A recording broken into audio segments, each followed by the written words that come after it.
Daniel, capítulo 2. E no segundo ano do reinado de Nabucodonosor, teve Nabucodonosor uns sonhos, e o seu espírito se perturbou, e passou-se-lhe o seu sono. E o rei mandou chamar os magos, e os astrólogos, e os encantadores, e os caldeus, para que declarassem ao rei qual tinha sido o seu sonho. E eles vieram e se apresentaram diante do rei. E o rei lhes disse: Tive um sonho, e para saber o sonho está perturbado o meu espírito. E os caldeus disseram ao rei em siríaco: Ó rei, vive eternamente. Dize o sonho aos teus servos e daremos a interpretação. Respondeu o rei e disse aos caldeus: O que foi me tem escapado? Se me não fizerdes saber o sonho e a sua interpretação, sereis despedaçados e as vossas casas serão feitas um monturo. Mas se vós me declarardes o sonho e a sua interpretação, recebereis de mim dons e dádivas e grande honra. Portanto, declarai-me o sonho e a sua interpretação. Responderam segunda vez e disseram: Diga o rei o sonho a seus servos, e daremos a sua interpretação. Respondeu o rei e disse: Percebo muito bem que vós quereis ganhar tempo, porque vedes que o que eu sonhei me tem escapado. Por consequência, se me não fazeis saber o sonho, uma só sentença será a vossa, pois vós preparastes palavras mentirosas e perversas para as proferirdes na minha presença, até que se mude o tempo. Portanto, dize-me o sonho para que eu entenda que me podeis dar a sua interpretação.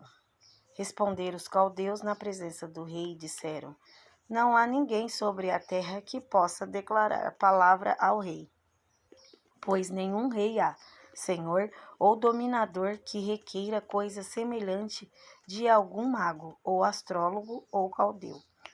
Porquanto a coisa que o rei requer é difícil, e ninguém há que a possa declarar diante do rei, senão os deuses, cuja morada não é com a carne. Então o rei muito se irou, e enfureceu, e ordenou que matasse a todos os sábios de Babilônia.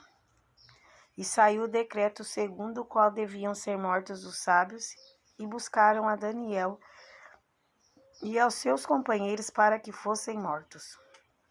Então Daniel falou avisada e prudentemente a Arioque, capitão da guarda do rei, que tinha saído para matar os sábios de Babilônia. Respondeu e disse a Arioque, prefeito do rei: Por que se apressa tanto a mandado da parte do rei? Então Arioque explicou o caso a Daniel. E Daniel entrou e pediu ao rei que lhe desse tempo para que pudesse dar interpretação.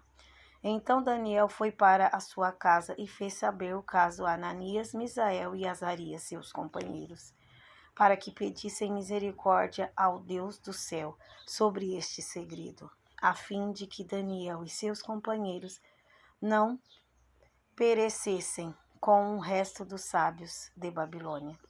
Então foi revelado o segredo a Daniel numa visão de noite. Então Daniel louvou a Deus do céu. Falou Daniel e disse: Seja bendito o nome de Deus para todo sempre, porque dele é a sabedoria e a força. E ele muda os tempos e as horas, ele remove os reis e estabelece os reis, ele dá sabedoria aos sábios e ciências aos entendidos. Ele revela o profundo e escondido, conhece o que está em trevas e com ele mora a luz. Ó Deus de meus pais, eu te louvo e celebro porque me deste sabedoria e força e agora me fizeste saber o que te pedimos, porque nos fizeste saber este assunto do rei. Por isso Daniel foi ter com Arioque, ao qual o rei tinha constituído para matar os sábios de Babilônia. Entrou e disse-lhe assim: Não mates os sábios de Babilônia. Introduze-me na presença do rei e darei ao rei a interpretação. Então Arioque depressa introduziu Daniel na presença do rei e disse-lhe assim: Achei um dentre os filhos dos cativos de Judá, o qual fará saber ao rei a interpretação. Respondeu o rei e disse a Daniel, cujo nome era Beltesazar: Podes tu fazer-me saber o sonho que vi e a sua interpretação? Respondeu Daniel na presença do rei e disse: O segredo que o rei requer, nem sábios, nem astrólogos, nem magos, nem adivinhos o podem descobrir ao rei. Mas há um Deus nos céus, o qual revela os segredos. Ele, pois, fez saber ao rei Nabucodonosor o que há de ser no fim dos dias. O teu sonho e as visões da tua cabeça na tua cama são estas. Estando tu, ó rei, na tua cama, subiram os teus pensamentos ao que há de ser depois disto. Aquele, pois, que revela os segredos, te fez saber o que há de ser. E a mim me foi revelado este segredo. Não porque haja em mim mais sabedoria do que em todos os viventes, mas para que a interpretação se fizesse saber ao rei e para que entendesses os pensamentos do teu coração. Tu, ó rei, estavas vendo, e eis aqui uma grande estátua. Esta estátua, que era grande e cujo esplendor era excelente, estava em pé diante de ti, e a sua vista era terrível. A cabeça daquela estátua era de ouro fino, o seu peito e os seus braços de prata, o seu ventre e as suas coxas de cobre, as pernas de ferro, os seus pés em parte de ferro e em parte de barro. Estavas vendo isto quando uma pedra foi cortada, sem mão, a qual feriu a estátua nos pés de ferro e de barro e os esmiuçou. Então foi juntamente esmiuçado o ferro, o barro, o cobre e a prata e o ouro, os quais se fizeram como a pragana das eiras no estio. E o vento os levou, e não se achou lugar algum para eles, mas a pedra que feriu a estátua se fez um grande monte, e encheu toda a terra. Este é o sonho. Também a interpretação dele diremos na presença do rei. Tu, ó rei, és rei de reis, pois o Deus do céu te tem dado o reino, o poder e a força e a majestade. E onde quer que habitem filhos de homens, animais do campo e aves do céu, ele tos entregou na tua mão, e fez que dominasse sobre todos eles. Tu és a cabeça de ouro. E depois de ti se levantará outro reino inferior ao teu, e um terceiro reino de metal, o qual terá domínio sobre toda a terra.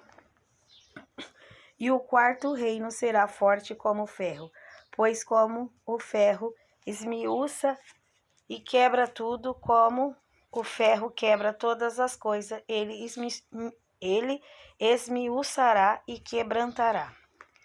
E quanto ao que viste dos pés e dos dedos, em parte de barro, de oleiro e em parte de ferro, isso será um reino dividido. Contudo, haverá nele alguma coisa da firmeza do ferro, pois que viste o ferro misturado com barro de lodo. E como os dedos dos pés eram em parte de ferro e em parte de barro, assim, por uma parte o reino será forte e por outra será frágil. Quanto ao que viste do ferro misturado com barro de lodo, misturar-se-ão com semente humana, mas não se ligarão um ao outro, assim como o ferro se não mistura com o barro. Mas nos dias destes reis, o Deus do céu levantará um reino que não será jamais destruído, e este reino não passará a outro povo, esmiuçará e consumirá todos estes reinos, e será estabelecido para sempre. Da maneira como viste que do monte foi cortada uma pedra sem mãos, e ela esmiuçou o ferro o cobre, o barro, a prata e o ouro. O Deus grande fez saber ao rei o que há de ser depois disto. E certo é o sonho e fiel a sua interpretação. Então o rei Nabucodonosor caiu sobre o seu rosto e adorou a Daniel e ordenou que lhe fizessem ofertas de manjares e perfumes suaves. Respondeu o rei a Daniel e disse: Certamente o vosso Deus é Deus dos deuses, e o Senhor dos reis, e o revelador dos segredos, pois pudeste revelar este segredo. Então o rei engrandeceu a Daniel e lhe deu muitos e grandes dons, e o pôs por governador de toda a província de Babilônia, como também por principal governador de todos os sábios de Babilônia. E pediu Daniel ao rei, e constituiu ele sobre os negócios da província de Babilônia a Sadraque, Mesaque e Abidnego. Mas Daniel estava às portas do rei.